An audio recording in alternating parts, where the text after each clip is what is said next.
would tantalize explorers for hundreds of years. Ruined cities lost in the jungles of Central America and Mexico. Inscrutable faces etched in stone.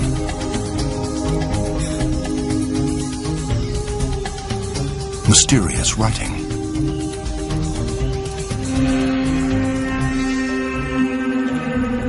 Who had left these messages from the past? It would take more than a century to unlock the secrets of the ancient Maya. Two extraordinary people would lead the way. Separated by 100 years, they would unveil one of the greatest mysteries of archaeology.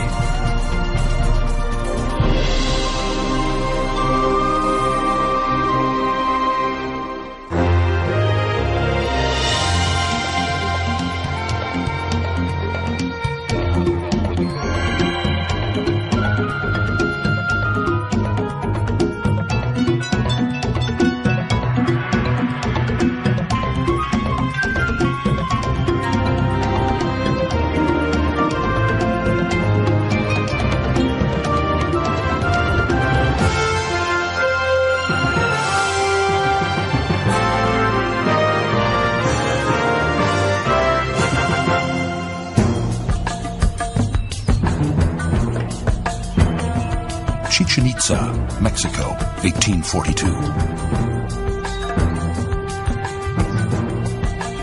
An American lawyer named John Lloyd Stevens wanders the empty ruins, looking for clues.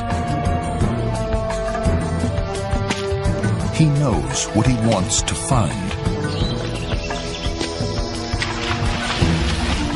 It has kept him going through 2 harrowing journeys,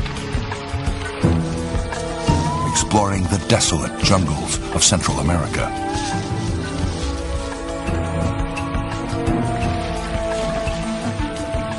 Kept him pushing on through mud and malaria, poisonous snakes, and insect-plagued nights under the stars.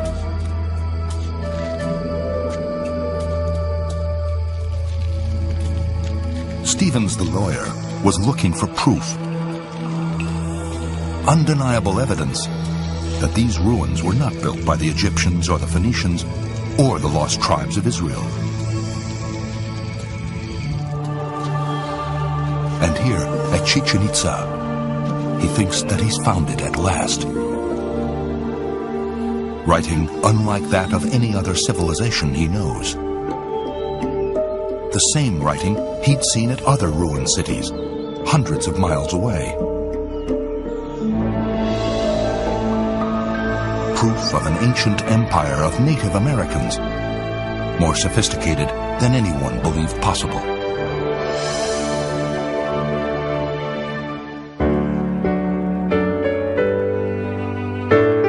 Stevens himself was a product of the New World. He was born in 1805, the son of a wealthy New York merchant. The city wasn't much more than a Dutch village, but it was the hub of a new nation. Stevens grew up along the Hudson River, watching the ships come in from around the world. After reading law, he opened a practice on Wall Street. Soon he got into politics, campaigning vigorously for Andrew Jackson for president. But months of shouting to the crowds gave him a serious throat infection. His doctor prescribed a common remedy for wealthy young men, a grand tour of Europe. The ancient ruins of Italy and Greece only piqued his curiosity.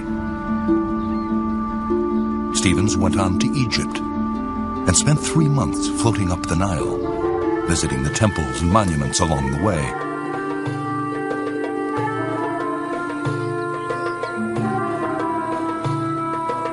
Only a decade before, a Frenchman had deciphered the hieroglyphs, revealing the rich history of Egypt's kings and queens.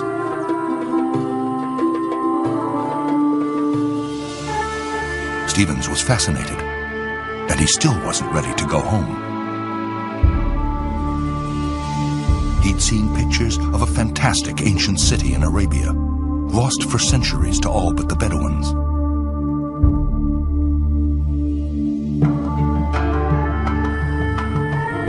Everyone told him the journey was too perilous for an unaccompanied American. So Stevens disguised himself as a Turkish merchant and took the name Abdel Hassis.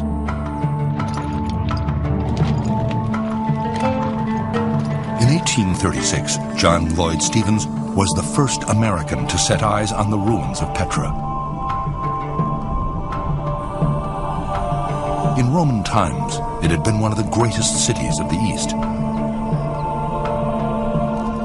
Stevens still found it dazzling. A temple, delicate and limpid, carved like a cameo from a solid mountain wall.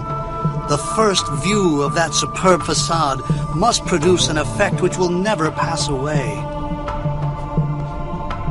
Stevens' letters home were so vivid and imaginative, they were published in a monthly magazine. Soon, he was writing books recounting his exotic adventures around the world. The lawyer had become a literary sensation. He was a seasoned observer. He was an incredible observer. In fact, Herman Melville of Moby Dick fame recalled one time when he was in church, Herman Melville was, he was a kid. He had heard that Stevens was in the front row. And when Stevens left, Melville writes, I thought this man must have great huge eyes that bulged from his head. He was such a good observer because Melville had read his stuff. Back in New York, the life of a sedentary lawyer no longer held any charm for Stevens. Instead, his mind was filled with thoughts of another journey. Not so far away, but even more remote and daring.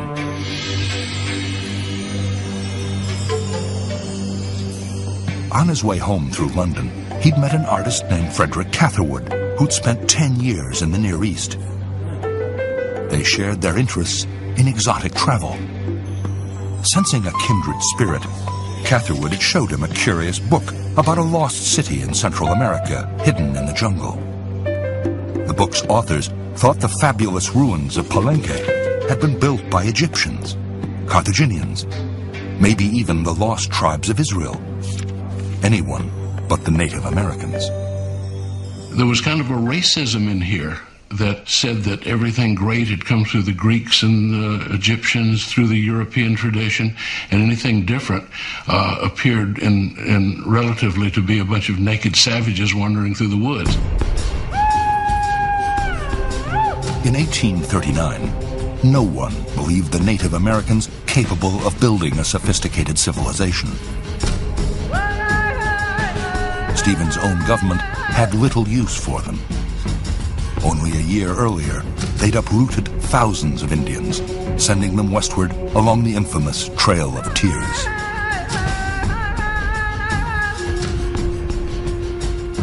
The thought of a great ancient civilization in Central America seemed even more preposterous. A few travelers had reported sighting ruined cities like Palenque, but Stevens could find none of them on the map.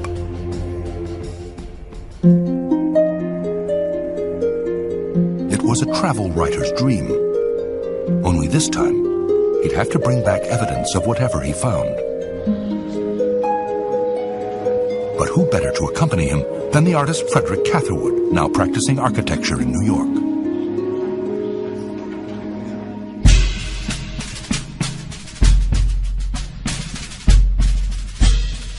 Only one small problem remained. The newly formed Central American Federation was fighting a bitter civil war. Using his political connections, Stevens secured a post as a confidential agent. He figured his diplomatic coat would protect them in dangerous territory.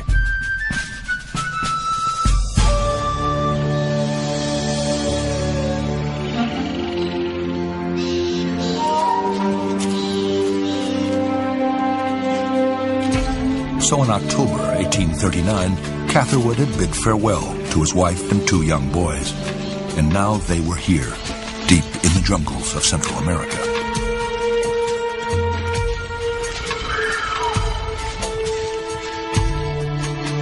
The ruins of Copan was their first goal. But when they found the little village with the same name, no one there had ever heard of nearby ruins. Finally, a knowledgeable Indian offered to guide them.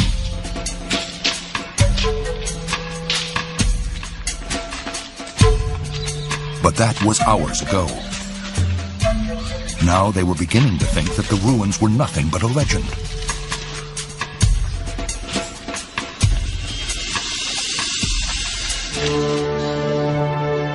When suddenly, there they were, grander than their wildest dreams, the ruins of Copan.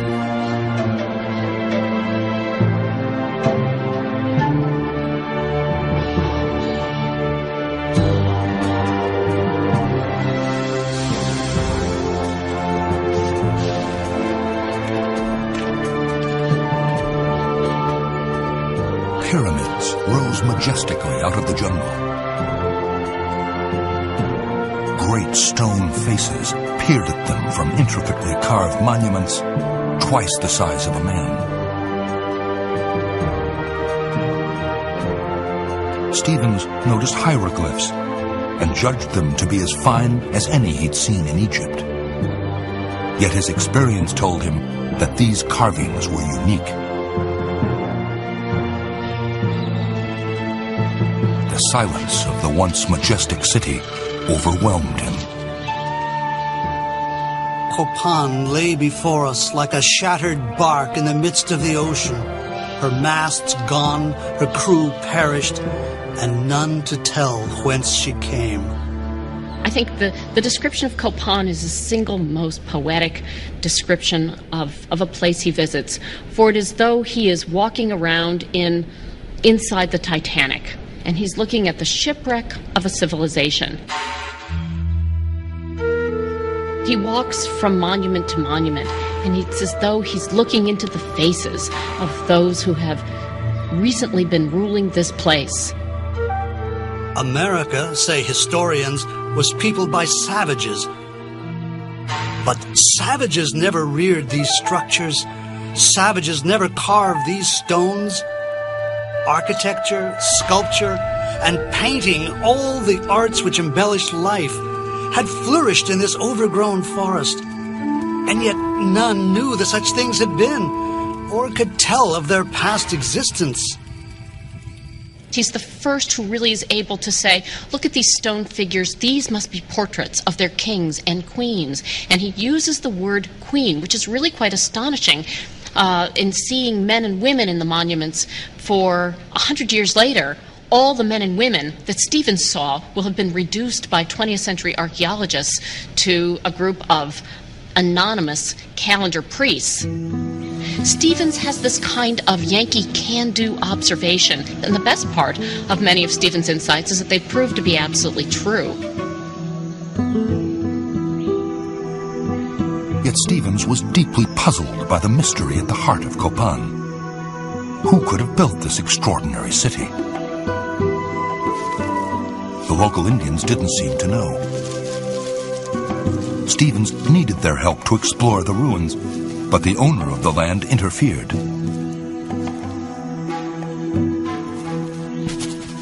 Finally, it seemed that the only solution was to buy Copan. So the lawyer put on his diplomatic coat and went to the village to negotiate. You are perhaps curious to know how old ruins sell in Central America. I paid $50 for Copan. There was never any difficulty about price. I offered that sum, for which Don Jose Maria thought me only a fool. If I had offered more, he would probably have considered me something worse.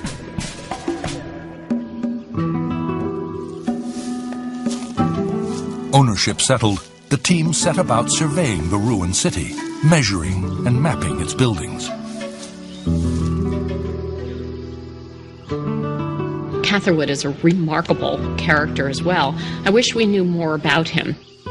One gains some sense of the Stevens personality just from the written word. The Catherwood personality doesn't emerge much. Stevens treats him very formally, and he appears as Mr. Catherwood. At first, Mr. Catherwood found it almost impossible to draw the monuments. Their tropical luxuriance defied his restrained British hand. Stevens mentions coming upon him in the woods one day. Catherwood standing in front of a big upright monument. It's a statue of one of the Copan rulers, and all intricately carved, and Catherwood standing there almost obscured by a pile of crumpled paper, which represents the output so far that day of unsuccessful attempts to draw this thing. Fortunately, Catherwood had brought along a camera lucida, a box with a prism inside, which allowed him to trace a reflected image. To please the perfectionist Mr. Catherwood, every detail had to be correct.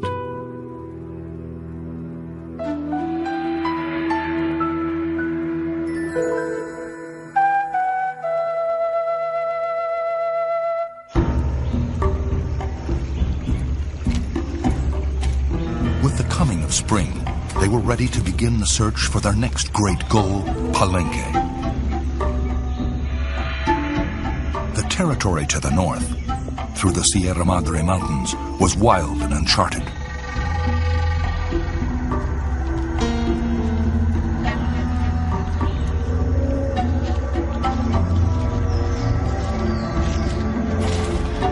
As one local said, the roads to Palenque were only for birds.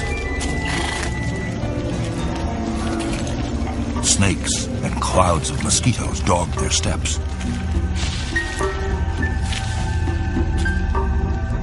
To Stevens, the worst part was the local custom of carrying a visitor up the steepest trails on a chair strapped to the back of an Indian. I rose and fell with every breath, felt his body trembling under me, and his knees seemed giving way. The slightest irregular movement on my part might bring us both down together. I would have given him a release for the rest of the journey to be off his back.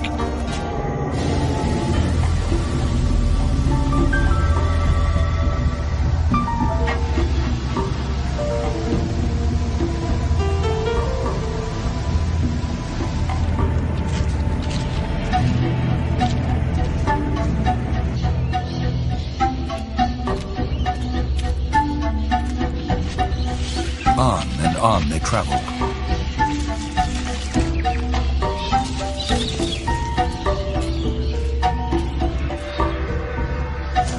It took more than a month to reach the fabled ruins that had first inspired their journey.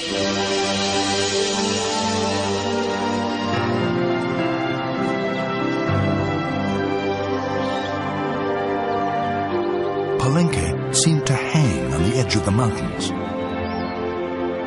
its graceful buildings dominating the plain below. Wherever we moved, we saw the evidences of their taste, their skill in arts, their wealth and power. In the midst of desolation and ruin, we looked back to the past, cleared away the gloomy forest, and fancied every building perfect, lofty and imposing. Palenque's architecture was different from Copan's,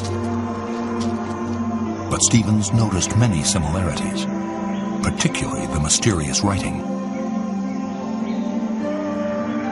Examining it carefully, he reached a remarkable conclusion. There is room for the belief that the whole of this country was once occupied by the same race, speaking the same language, or at least having the same written characters.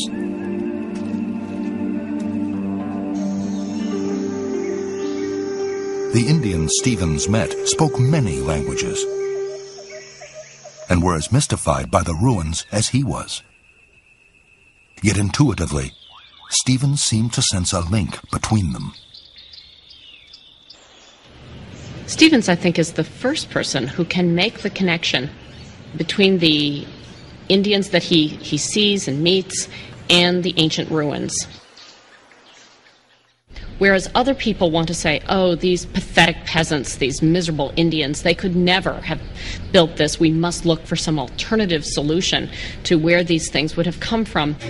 He believes that there's complete continuity. And that, I think, is one of the most radical ideas to come out of his book.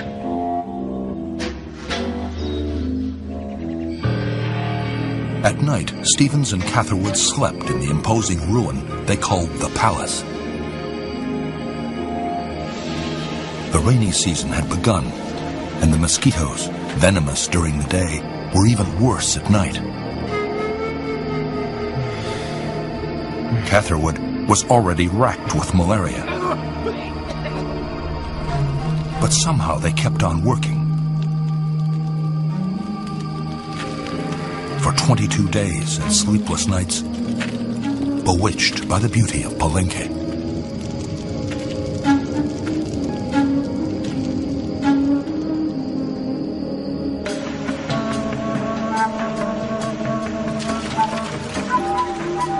Exhausted, they pushed on, further north and east to the Yucatan. But Catherwood was too ill to continue. Vowing to return, they headed home to New York. In 10 months, the two explorers had accomplished the impossible. They'd rediscovered an ancient American civilization grander than anyone had ever dreamed. Now they were ready to astound the world with its story. Stevens's book was incredibly popular when it appeared in the summer of 1841. Incidents of Travel in Central America, Chiapas, and Yucatan. Harper and Brothers had printed up a goodly print run, and it sold out pretty quickly.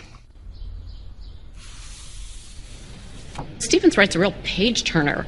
It's such a personal view. And it becomes one of the great bestsellers of the entire 19th century. It goes through dozens of editions, and there's an enormous American desire to know more about this part of the world. They were lionized after the publication. They were quite the thing in New York, and it was reviewed everywhere, and just an amazing, publication, epic. So the trip was a success, and they planned to go again.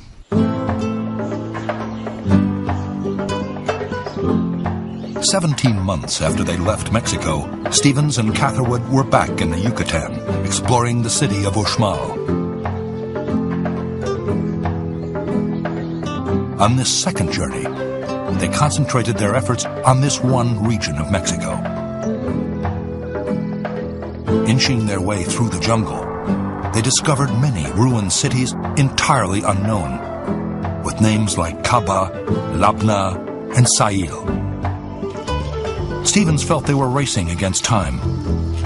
Everywhere they went, they found ruins collapsing into piles of rubble. Catherwood even learned how to sketch from his mule to save time.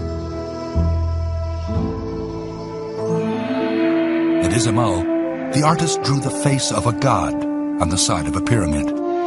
Years later, it was destroyed. Catherwood's illustration is our only record of it.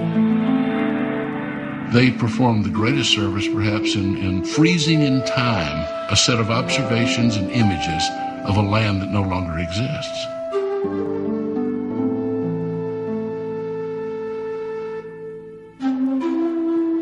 They're romantic pictures, yet at the same time, they're remarkably accurate. Many of Catherwood's renderings, for example, of the Maya at Uxmal and at Labna and other sites, are the first depictions that we have of what Maya people looked like. We have no earlier record. In the town of Boldenchen, the explorers visited an ancient well deep underground. Catherwood was so inspired, he began his memorable sketch at the foot of the ladder. It was the wildest setting that can be conceived. Men struggling up the huge ladder with earthen jars of water strapped to back and head, their sweating bodies glistening under the light of the pine torches. One of the last places they explored was Chichen Itza.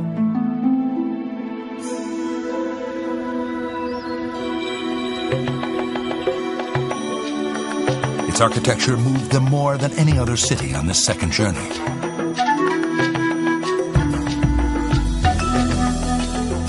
Most exciting of all was the revelation that this city had been linked to Copan and Palenque, hundreds of miles away. It was the first time in Yucatan that we had found hieroglyphics sculptured on stone, which beyond all question bore the same type with those at Copan and Palenque. If one could but read it.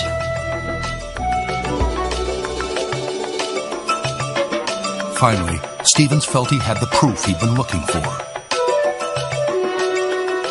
The mysterious writing was unique, unlike any he'd ever seen. Now, he could convince the skeptics that the ruined cities had been built by Native Americans. These ruins are different from the works of any other known people, of a new order.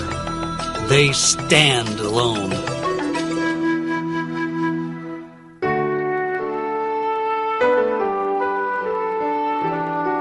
In the 9 months of their second journey, Stevens and Catherwood managed to visit 44 ruined cities and gather some treasures for an exhibition on their return. But they paid a heavy price for their adventures. Malaria would haunt both men for the rest of their lives.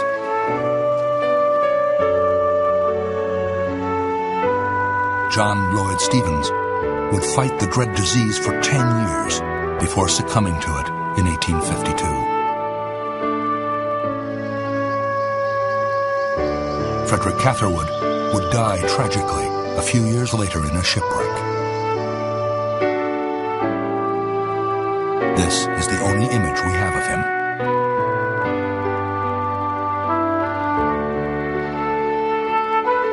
For there was another sad chapter to their story. The fate of the great exhibition they held on their return to New York. This fire started one night in July of 1842 and literally overnight wiped out the physical originals. The drawings, some of the archaeological stuff, the limestone carvings that they had brought back at great labor. Thank goodness for the books. And I thank the fates every day that somebody at Harper & Brothers, publishers in New York, had the foresight to heavily illustrate the book, because what a shame if the drawings had been lost. Fortunately, before he died, Catherwood issued exquisite folios of some of the drawings. They inspired generations of explorers to follow the intrepid pair to the land of the Maya. But Stevens' insights would have a different fate. His greatest intuition, that the Maya had written the real stories of their lives on their monuments, would be ignored. The legions of archaeologists who came after him were able to decipher some of the glyphs, but only those that spoke of numbers, dates, and the stars.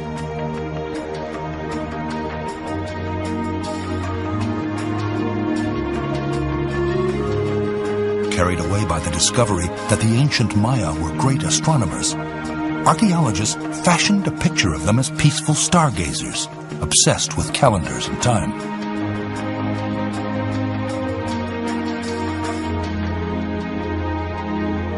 When John Lloyd Stevens had looked at the monuments, he had seen real kings and queens. 100 years later, archaeologists saw only the calculations of anonymous timekeepers.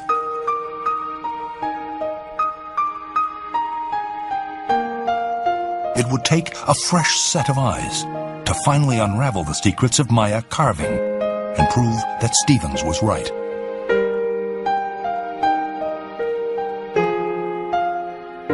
The story of Tatiana Proskuryakov is not well known to people outside the realm of Maya studies. Yet in that field she is a giant, a woman in a man's world who saw further and deeper than her more famous contemporaries.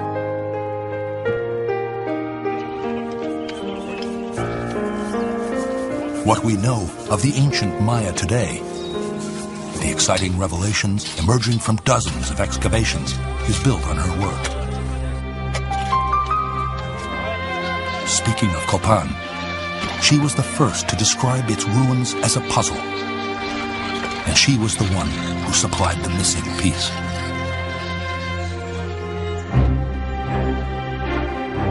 Tatiana, or Tanya as her friends called her, was born in Tomsk, Siberia in 1909. Her mother, the daughter of a prominent general, was a physician, her father a chemist.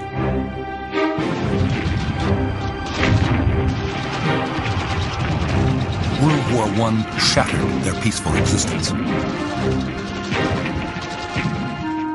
1915, Tanya's father was sent to the United States to supervise arms manufacturing for the Tsar. With the coming of the Russian Revolution, the family was trapped and began a new life in suburban Philadelphia. At work on the first biography of Proskuryakov, Shar Solomon has been uncovering these early details of her life.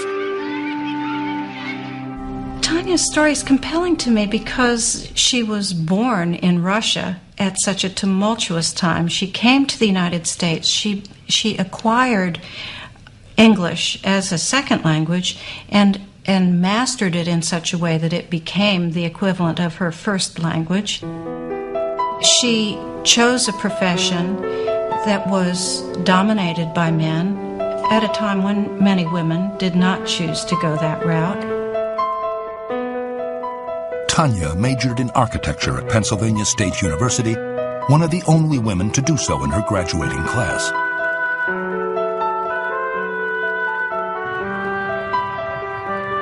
It was 1930, the height of the Great Depression. Tanya spent several dispiriting years looking for work, then settled for a job making drawings for a needlepoint shop. The search for good subjects led her to the Archaeological Museum at the University of Pennsylvania. Tanya's skillful drawings attracted the attention of Linton Satterthwaite, an archaeologist looking for an artist to work at his dig, deep in the jungles of Guatemala.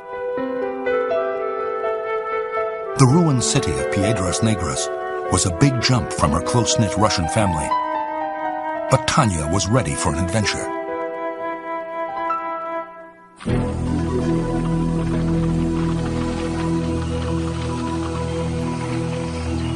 The small party set off for Guatemala in the winter of 1936.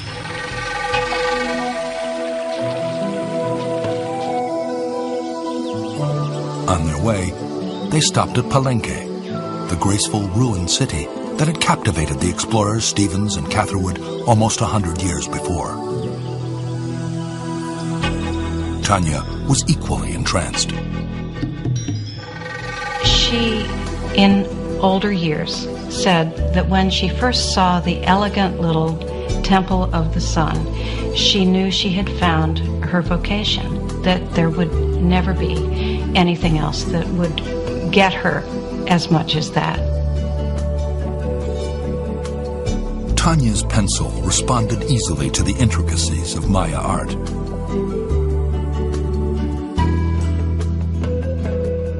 The young Russian-American had felt the pulse of an ancient mystery. But settling into Piedras Negras wasn't easy. Tanya had to learn how to survey and draw the dilapidated ruins. As an outsider, as a woman who had learned a profession and trying to find a way into it, I'm sure she was clearly, little Tanya, allowed to sit there with her drafting pen and make observations about Piedras Negras. I think she had to pay for every step she took, but she really, I think, was someone who was able to compete effectively with the boys.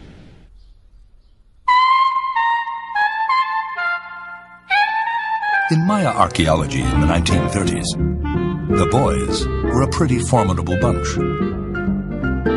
This was a group of people that came together, people from mostly Ivy League and Harvard and Penn and other places, that were all close friends. They were all, as most archaeologists were at the time, people of independent means. They could do what they darn well pleased. Even in the bush, these silver spoon archaeologists managed to live well. At Piedras Negras, dinner was a formal occasion, beginning with cocktails.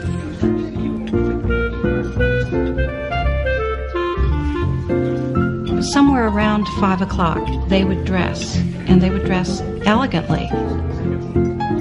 Tanya had a white dress, full-length dress, that she packed along with her, and she would slough through the mud to get to the dining hut, and then sort of tuck the muddy bottom of her dress down behind her feet so that no one would notice.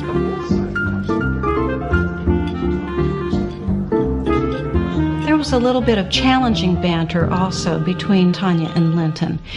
He had suggested that one of the structures did not have a staircase going up one side, and she felt strongly that there would have been, and challenged him on that point. And so he said, well, if you really believe that there was a staircase there, then you'll have to dig and find me the proof, which she did, and to her delight, she found the staircase.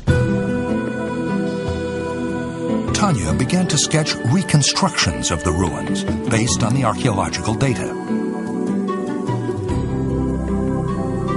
Her drawings were so impressive, they earned her a sketching tour of other Maya cities. Her first stop was Copan. Noted Mayanist Ian Graham shared an office with Tanya in her later years at Harvard's Peabody Museum. He remembers her tales of Copan in the 30s. Anyway, she landed, the sole female, in this isolated camp.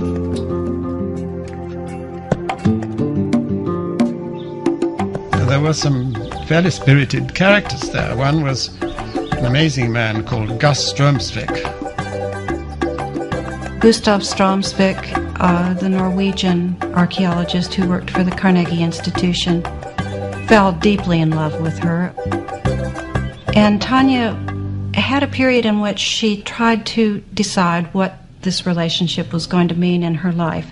Strömsvik was a very dynamic personality. He was very outgoing. He was a raconteur, and she loved people who could tell good stories. She loved to laugh. So she was drawn to him, but on the other hand, Strömsvik had a very serious drinking problem.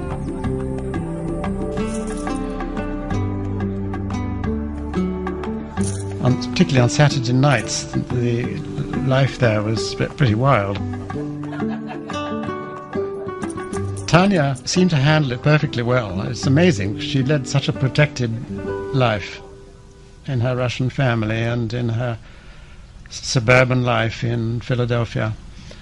But she had grit.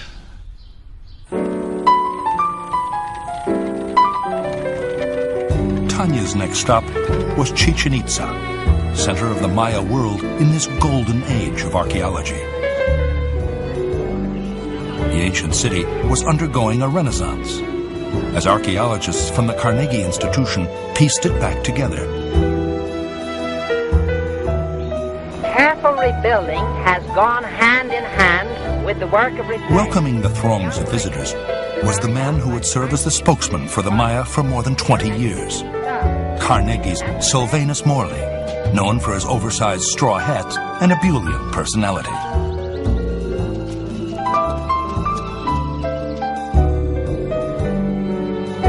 At Chichen Itza, he lived in grand style in a Spanish colonial manor house. Every evening, a Chinese cook would prepare dinner for Morley and his band of archaeologists. Envious colleagues referred to them as the club.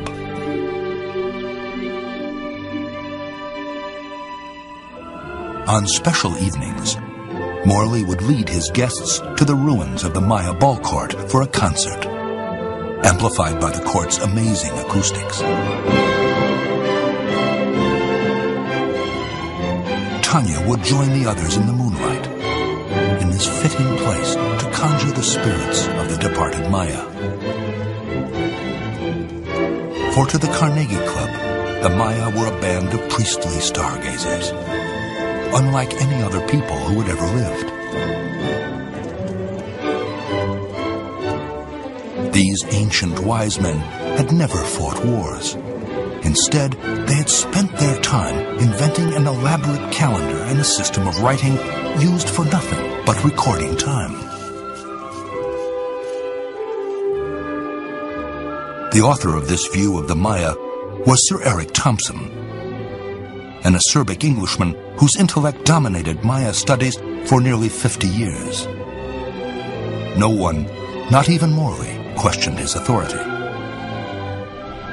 As Thompson began to formulate his ideas, no one had the strength of character to resist. Morley was the one who tried. In Morley's early works, he offers a rather different picture. He is overwhelmed by Thompson's point of view and adopts it.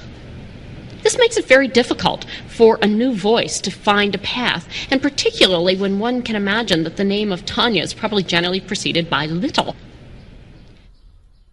Thompson may have been able to cow the other members of the Carnegie Club, but he hadn't bargained on Tanya Proskuryakov. My general sense of her is absolutely contrary, in a kind of way that if you said, well, it looks like rain, she'd say, oh, there's not a drop of rain in that cloud. She was the kind of person, if you said, oh, it's too warm in here, she would immediately go turn up the thermostat and make it a little warmer. She just had a kind of contrary personality. And I think that helped her also then say, well, if you say the Maya are peaceful, let's look at them from another point of view. Bit by bit, Tanya began to ask different questions than her colleagues. She also started to study the living Maya, convinced that they had something to teach her as well. When she was in Highlands, Chiapas, she took some lessons learning how to weave on the hand loom that the Maya work with. And at the same time, the same young woman was helping her learn Maya. This is something a lot of people don't know about Tanya, is that she did study Yucatec Maya.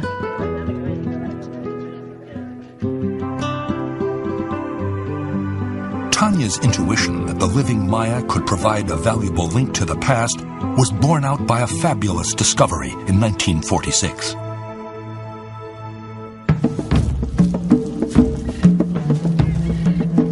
An American filmmaker named Giles Healy persuaded a Maya Indian to show him one of their secret places. The Indian led Healy to Bonampak, a lost city buried in the jungle.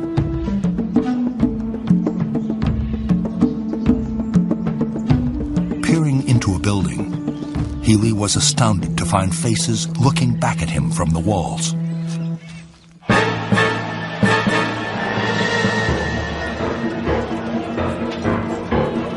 Armies were locked in a furious battle. Other scenes showed prisoners of war and victims of human sacrifice. Try as Thompson might, it was impossible to convince anyone, I think, that these depicted a peaceful Maya. For in the Bonampak murals, we see one of the greatest battle paintings ever created in the history of humankind. Proskuryakov had not been allowed to write a single interpretive word on the Bonampak paintings. but I've always wondered whether it did not play some role in shaping how she looked at the Maya world. Sir Eric Thompson effectively barred the door at Bonampak, preventing other Mayanists from pursuing the bloody implications of its murals. Nevertheless, the flaws were beginning to show in his vision of the peaceful Maya.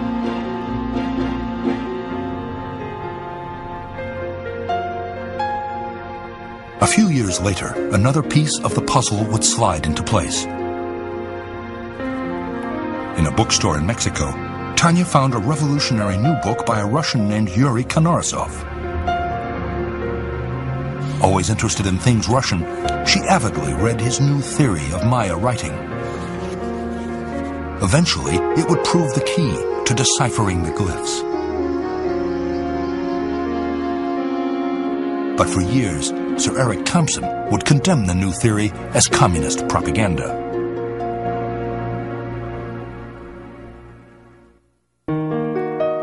In the late 1950s, Carnegie closed down its Mesoamerica program, a victim of new priorities.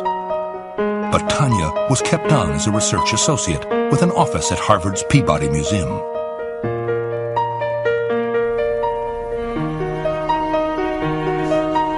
Her days in the field were over, but her greatest work had just begun. In her little apartment in Cambridge, Tanya was on to something. In reading through Tanya's diaries, I can see that in the 1950s, she made a very conscious decision to become more private in her life. She began working much more intensely with the hieroglyphics. In her mind, Tanya had returned to Piedras Negras, the site of her first experience with the Maya. Puzzling over the monuments, she noticed a peculiar pattern in the glyphs. Over and over, the same glyphs were linked to dates. And on each of the monuments, none of the dates exceeded a human lifespan.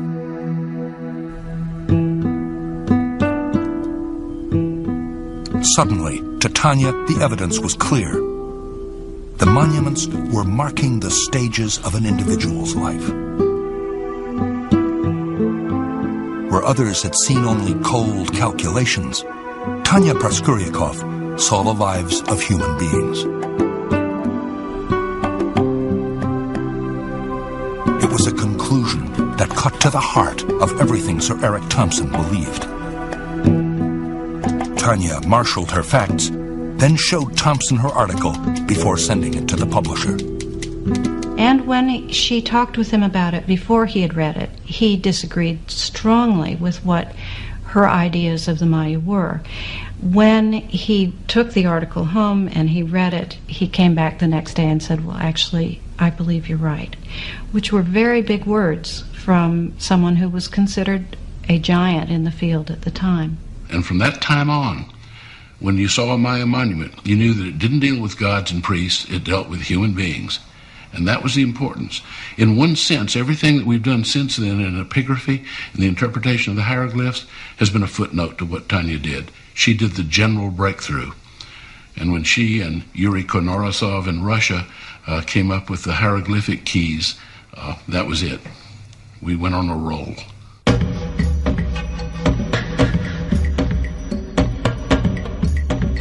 Once the code breakers went to work, a more human image of the Maya began to emerge.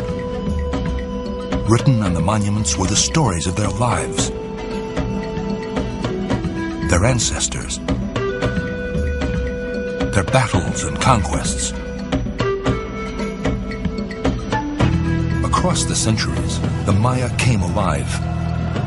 Kings and queens, rulers of fabulous cities, full of the voices of people echoing out of the past. Things are changing at such a dramatic rate. We can read about, I would guess, 75–80% of the inscriptions that the Maya wrote. And given that in 1960 we could barely read any of it, that's extraordinary. David Stewart began deciphering Maya glyphs when he was just a boy. Tanya Proskuryakov is one of his heroes. He met her shortly before she died, when she was continuing her careful scholarship at the Peabody. In 1998, Stewart took her ashes to Piedras Negras for burial, at a site high above the ancient city she had loved. We didn't really realize how poignant the ceremony was going to be. Most of us were students or young people in the field, in our 30s at the oldest, and it sort of dawned on everyone that here was the remains of this great lioness, this legendary figure. The Guatemalans who were there were very emotional about this, because this was the woman who had brought the Maya back to history.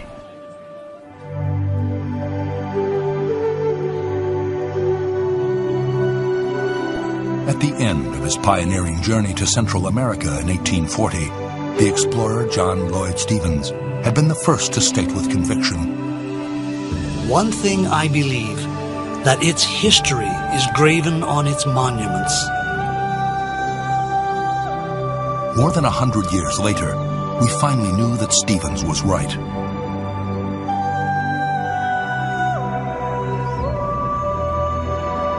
At Palenque, Copan, Chichen Itza, and dozens of ruins in between, the ancient Maya now speak for themselves.